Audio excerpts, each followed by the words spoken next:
Ultras Garuda sambut meriah kehadiran timnas Indonesia saat tiba di Bahrain. Kabar terbaru datang dari skuad Garuda yang mendapatkan sambutan meriah dari para supporter usai tiba di Bahrain jelang mengarungi putaran ketiga kualifikasi Piala Dunia 2026 zona Asia.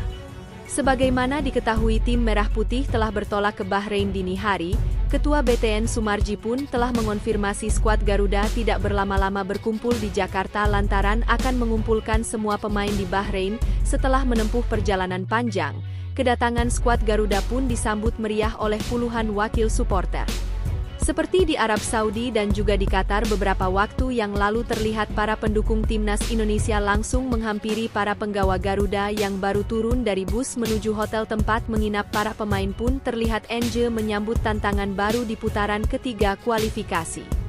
Ini tentu hal tersebut menjadi modal positif bagi Shin Tae-yong untuk menyiapkan racikan terbaiknya. Rencananya skuad Garuda pun langsung menggelar latihan ringan sebagai pemulihan sebelum akhirnya menerapkan taktik. Ketika para pemain sudah lengkap, Shin Tae-yong sendiri sebelumnya menyadari bahwa untuk meraih tiket otomatis Piala Dunia yang akan berlangsung di Amerika Serikat itu tidak akan mudah. Namun demikian, Shin Tae-yong menilai timnas Indonesia memiliki peluang yang realistis untuk finish di posisi ketiga dalam klasemen grup. Untuk itu pelatih asal Korea Selatan itu berjanji akan mempersiapkan tim Merah Putih dengan sebaik mungkin. Sebelumnya para pemain timnas Indonesia itu mendapatkan motivasi dari Ketua Umum PSSI, Erick Thohir. Motivasi itu dilakukan untuk menambah kuat mental bertanding para pemain timnas Indonesia melawan Bahrain. Pelatih timnas Indonesia, Shin Tae-yong, sebelumnya telah memanggil 27 pemain untuk menghadapi Bahrain dan Cina. Dari 27 nama itu, 11 pemain berasal dari klub Liga 1 2024-2025.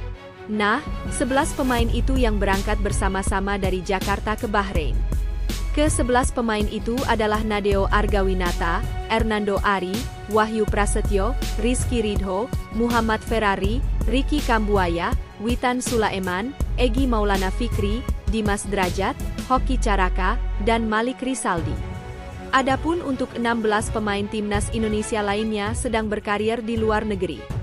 Mereka berangkat terpisah-pisah ke Bahrain. Ada 11 pemain yang berangkat dari Jakarta. Ini semua pemain dari klub Liga 1 2024-2025, kata Sumarji. FIFA tiba-tiba bahas striker timnas Indonesia jelang kualifikasi Piala Dunia 2026, mau bikin Cina trauma. FIFA mendadak bahas striker legendaris timnas Indonesia menjelang laga kualifikasi Piala Dunia 2026 melawan Bahrain dan Cina.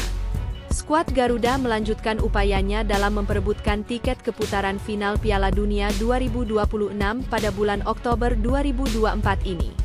Setelah menahan Arab Saudi dan Australia dengan skor 1-1 dan 0-0, skuad asuhan Shin Tae-yong akan menghadapi Bahrain dan Cina dalam dua laga tandang.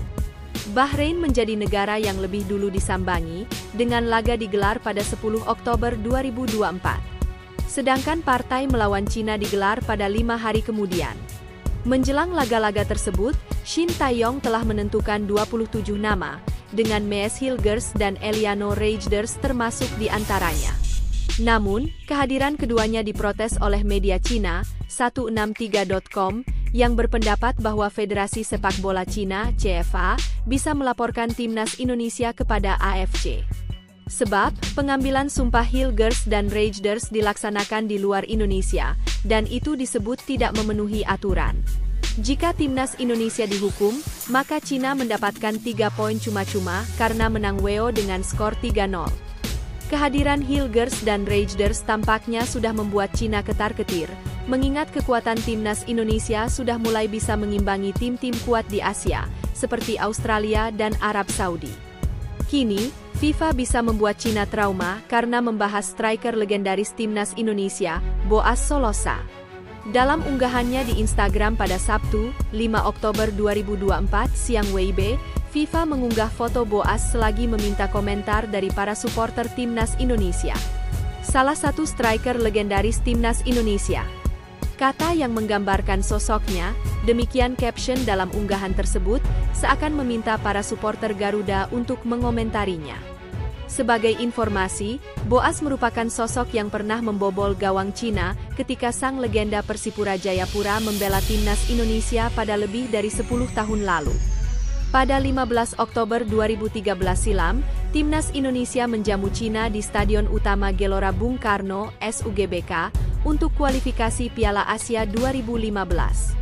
Laga itu berakhir imbang dengan skor 1-1 setelah gol 11 Wu pada menit ke-36 dibalas tendangan roket Boas pada menit ke-67.